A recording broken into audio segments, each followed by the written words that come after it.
Okay, so this work is called the Arnolfini Portrait, and it is in the National Gallery in London, England.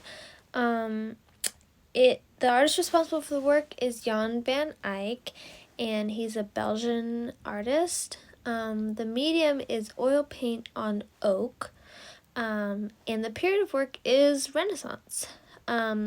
So for historical relevance, basically what the painting is of Giovanni Arnolfini and his wife. And Giovanni was a wealthy Italian merchant, and I guess this is so well. Why is it important? I discovered that during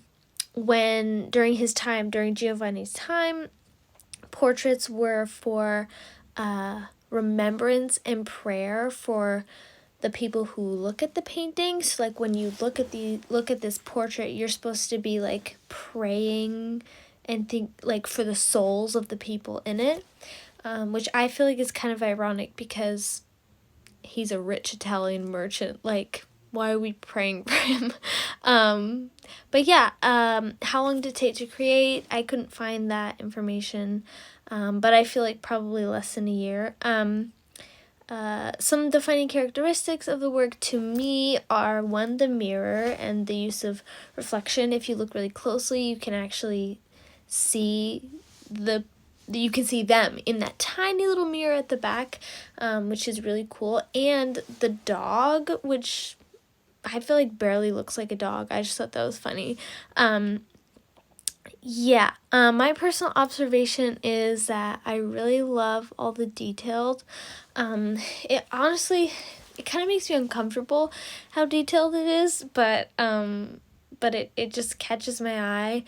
And I chose it because I actually remember learning about it in my my fine arts class freshman year.